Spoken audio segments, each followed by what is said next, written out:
मानसिक निपुणता अर्थात दक्षता की ओर यात्रा की शुरुआत उन आंतरिक बाधाओं को निष्कपट से पहचानने से होती है जो हमारी चेतना को खंडित करती है।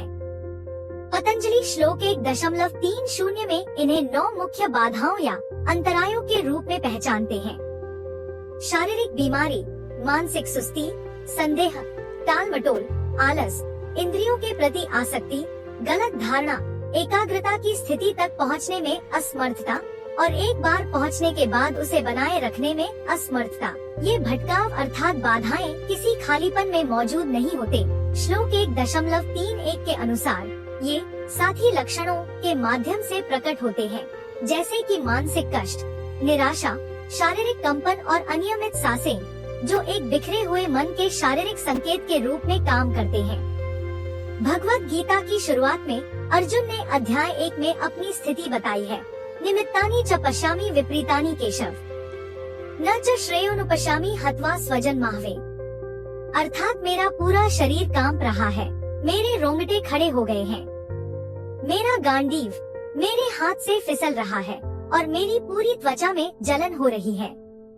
मैं अब खुद को स्थिर नहीं रख पा रहा हूँ। हे कृष्ण, मुझे तो केवल अमंगल के ही संकेत दिखाई दे रहे हैं।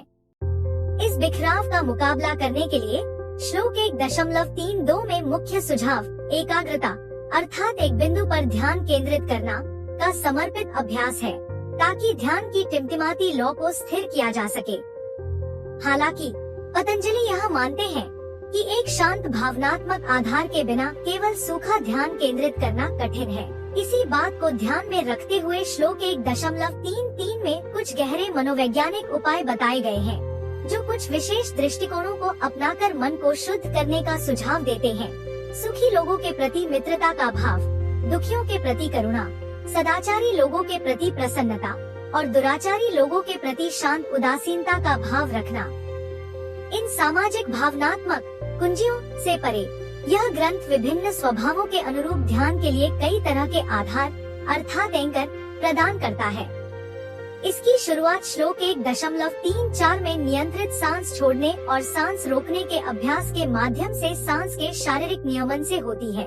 जो लोग संवेदी या आंतरिक अनुभवों की ओर अधिक झुकाव रखते हैं, उनके लिए श्लोक 1.35 मन को स्थिर करने हेतु सूक्ष्म और असाधारण संवेदी अनुभवों पर ध्यान केंद्रित करने का सुझाव देता है, जबकि श्लोक 1.36 हृदय के भीतर निवास करने वाले एक आंतरिक शोकरहित प्रकाश का चिंतन करने का प्रस्ताव रखता है।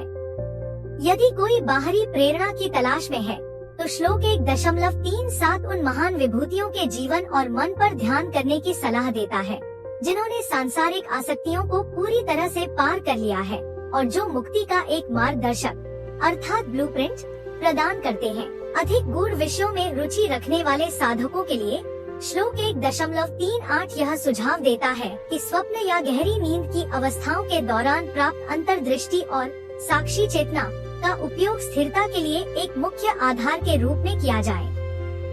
अंत में हर व्यक्ति की अनूठी प्रकृति को स्वीकार करते हुए श्लोक 1.391 सार्वभौमिक उपाय प्रस्तुत करता है। किसी भी ऐसे उत्थानकारी विषय, देवता या अवधारणा पर ध्यान केंद्रित करना जो व्यक्ति के अपने हृदय से गहराई से जुड़ा हो, यह सुनिश्चित करता है कि शांति का मार्ग सभी के लिए सुलभ हो, चाहे उनकी शुरुआत कहीं से भी हुई हो या उनकी विशिष्ट आध्यात्मिक प्रवृत्ति कुछ भी हो।